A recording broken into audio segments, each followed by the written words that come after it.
What's up, guys? My name is Elias, and with the final episode of FX's Alien Earth out, it's time to give my take on the series as a whole. Full disclosure, there may be some spoilers ahead, but I'll try to give a warning before I drop any. And without further ado, let's get it. The Alien Universe's first ever episodic series started out with an interesting premise.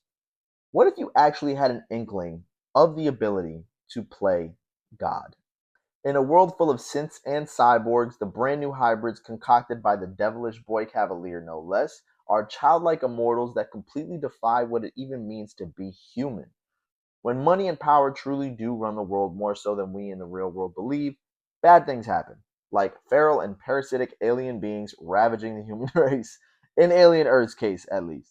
First off, the performances by the cast here were immaculate, with Sidney Chandler's Wendy, Timothy Olyphant's Kirsch, and Babu Cisse's Morrow stealing the show with every scene they were in.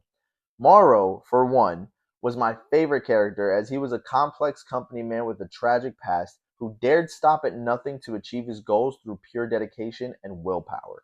His backstory as the security officer for the crash landed USCSS Maginot in episode 5 was a personal highlight of the season as that old school 1979 alien vibe returned in full, with Morrow being an absolutely determined savage. The direction and writing this season was also off the charts, with philosophical dilemmas coming into question via horrifying and tension fueled situations. Funny enough, there were also a couple of wince inducing scenes that seemingly highlighted just how beautiful the cinematography actually was, and the special effects were really well done, especially where the xenomorph was concerned. Every time that thing showed up on screen, I loved it more and more and was completely awestruck by how visceral and terrifying it felt whenever anyone was in close quarters with it. The sound design here was also a treat, with every guttural growl from the xenomorph or clicking sound from the other alien species were also unnerving and disturbing as I felt watching the rest of the franchise. Crescendoing from an intriguing extension of the alien lore to an all-out horror fest concerning the idea of glorified robots taking over the world by way of human hubris, Alien Earth subverted my expectations and then some. I always knew Noah Hawley, the showrunner for FX's Legion, would create a solid addition to the franchise, but I never realized just how interesting an untapped story like this could be in that world until it played out in front of me for the past 2 months. I'm happy I didn't binge it and allowed each episode to breathe because there are a lot of ideas presented here that makes you think about the state of the world as we know it, what with AI becoming more and more prominent in today's society. Regarding the story itself, however, and spoiler ahead, there's your warning, but now that the kids run this glorified asylum, the control freaks like Dr. Dame Sylvia, Morrow, Kirsch, Adam, and Boy Cavalier himself are all locked up with Wendy acting as the warden.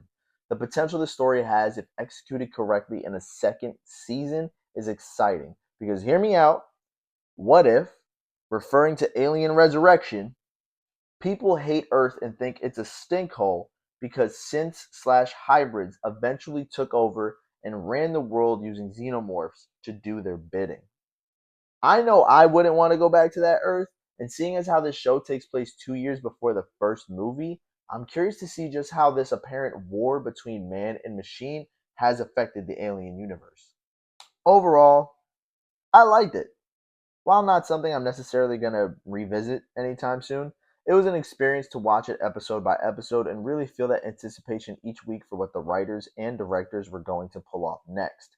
I love that we got to see this little pocket of time in the alien lore and to explore just how much humanity is so concerned about what we could do that we never stop to think if we should do it. Kind of like how Ian Malcolm said in the first Jurassic Park movie, like pretty much word for word. I would love to see a second season given that massive cliffhanger at the end of episode 8. So here's to the rumored season 2 hopefully happening in 2027. But there you have it, guys. My full review of Alien Earth on FX and Hulu. Let me know in the comments what you thought about the series and if you're excited for the future of this franchise. Be sure to check out my individual review of each episode on my page, as well as my reviews on each movie in the franchise. If you like this video, remember to hit that like button, plus share it to someone so they can join in on the conversation too.